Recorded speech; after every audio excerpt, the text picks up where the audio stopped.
السلام عليكم ورحمة الله تعالى وبركاته صديقتي المتابعات. نتمنى ان شاء الله تلقاكم هذا الفيديو بصحة جيدة. اليوم جبت لكم طبق خرافي، جبت لكم وصفة سورية رائعة، محشي الباذنجان. طبق رائع بنين بزاف بزاف بزاف، يختلف في المذاق تاعنا. الدولمة عندنا حنا دولمة العسينية، تجي مرقة بيضاء، تجي بالبطاطا والقرعة، كاين اللي يدير فلفل حلو، ولكن المذاق تاع لي زانغريديون اللي يستعملوهم يعني مختلفه علينا شويه. نشوفوا هاد الوصفه مع بعض. هاد الفلفل الحلو كنت صبته حمر شباب ما شاء الله، صغير عجبني، شريته. درت دبس الفلفل او دبس الفليفله كما يقولوا السوريين. ان شاء الله تعجبكم هاد الوصفه. صلوا على النبي عليه الصلاه والسلام ونروحوا نشوفوا الوصفه مع بعض. نخيروا حبات باذنجان يكونوا صغار بهذه الطريقه باش يجينا طبق شباب.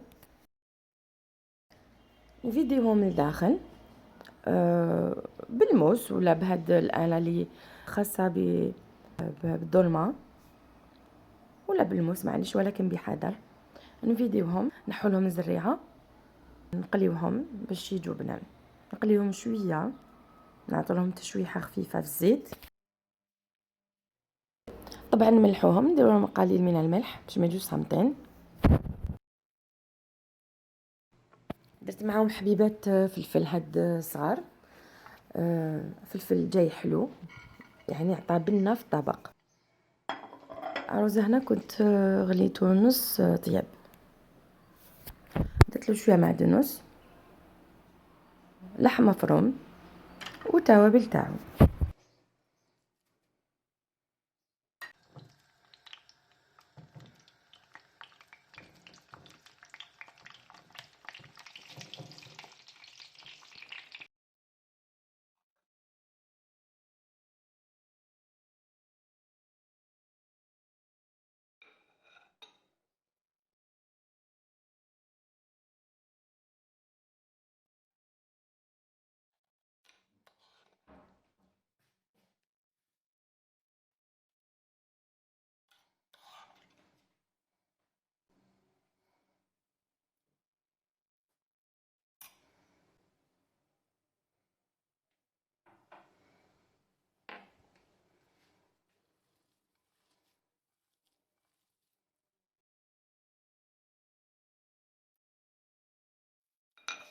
النعناع المجفف يعطي واحد النسمه رائعه.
هاو المحشي السوري.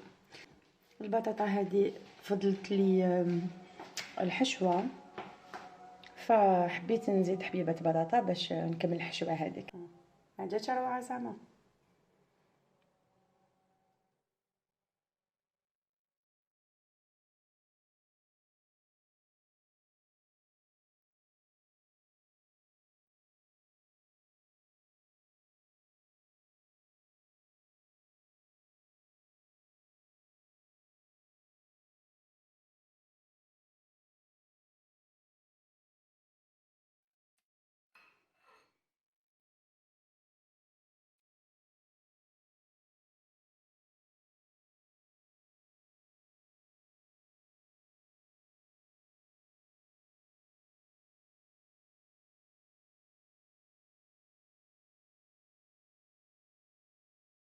كما يقول غانو كويزين الهبال تاع سوريا. بون ماشي الهبال تاع الدنيا، ولكن هذا الهبال تاع سوريا.